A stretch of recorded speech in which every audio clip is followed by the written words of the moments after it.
Welcome back to the Midday Reset. My name is Antoinette, and today I want to talk to you about the act of surrender. One huge lesson I've had to learn is that in order to receive great blessings, you can't be afraid to let go of other things. You have to make room, and that requires surrendering or giving up and giving in to a force that's greater than you are. Just like you have two arms and two hands only, there's only so much room within your grasp for you to hold on to things. At some point, eventually you have to put something down and let something go in order to make room for the new things that you want to pick up. This is a natural cycle. It's not an abandonment of yourself or anything like that. I used to be afraid of letting things go because it felt like I was losing part of myself.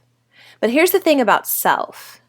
Self is a constantly evolving entity, meaning none of us is really meant to stay exactly the same forever and ever. Life is filled with constant impermanence. People do not live forever. Situations do not last forever. And side note, I want you to remember that situations do not last forever when the bad times strike, especially. Also, how we feel, what we want, our status, those things are not forever fixed either. We are meant to change, we are meant to embrace new things, and we are meant to evolve. But that's only if we truly want to achieve growth and expand ourselves and develop ourselves. If personal development isn't your goal, then you can certainly stay the same old way and continue to produce the same old results. As long as that satisfies you, there's nothing wrong with that. But my guess is that if you're listening to me right now, you probably want more in some way, and you are eager to figure out ways to become unstuck in some area of your life. I have a story that illustrates the importance of surrendering and letting go to welcome in the new and to grow, and it comes from probably the biggest step I've ever made in my adult life, which was when I moved from California to Florida. Every time I tell people that, they always comment on what a big move that must have been. And on the surface, it certainly is. That's coast to coast. That's 2,347.5 miles according to GPS. And I only know that because when I got here, I had to use GPS to get around a lot. And sometimes as I'd be leaving the grocery store, I'd slip and ask Siri to give me directions home.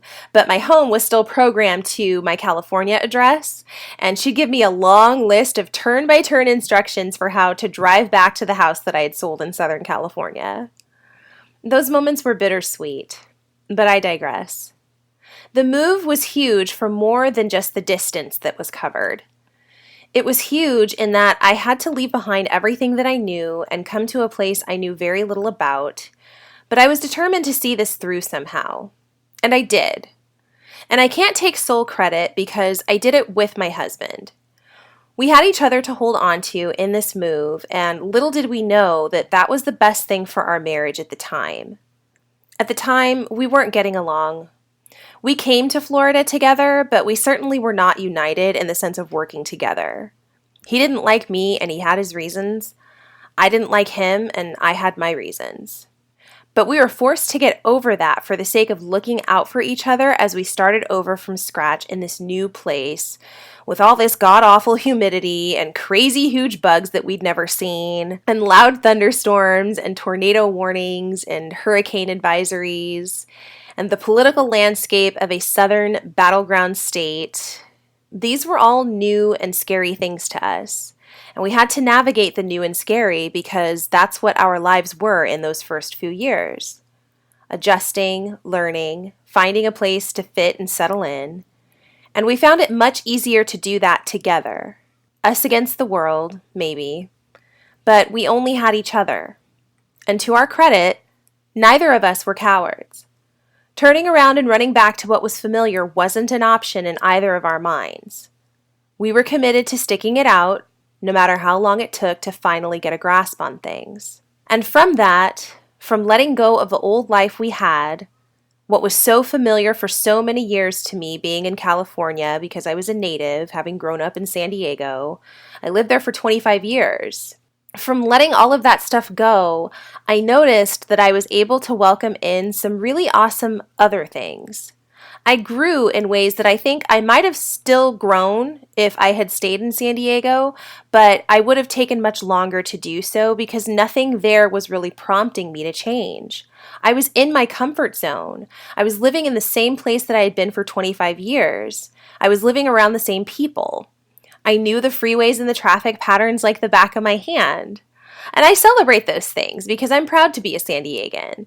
But I had to let go of being a San Diegan and become a Floridian to really discover my courage, to learn how to stand on my own 2 feet in an environment where people didn't know me, and how to establish myself as a wife and mom and career woman in this new environment. I had to let go in order to grow in my marriage, and as a result, our family grew. I firmly believe that we wouldn't know our son had we not gone through these steps and these changes. He was part of what we got to pick up as a result of letting go, and I see that as so worth it. But I had to surrender. I had to let go, and at the time, it felt like the world was ending and I had nowhere to turn. It felt like the walls were closing in on me, darkness was swallowing me. I thought that I might die. There's a quote. I don't know who said it first. My Google search was inconclusive, but it states, "Just when the caterpillar thought the world was ending, it transformed into a butterfly." That's a great way to describe what that move was like for me, as I was only able to grow wings by surrendering to what I used to know and be and allowing myself to change.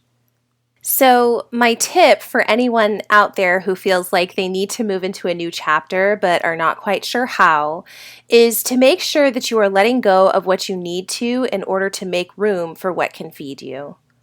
I know it hurts. It's hard to see the light that's waiting for you amidst all of the shadows that are confronting you. But surrendering to your circumstances, to the universe's plan for you, is the ultimate nod to your acknowledgement that you are not completely in control, and life will reward you if you can do that.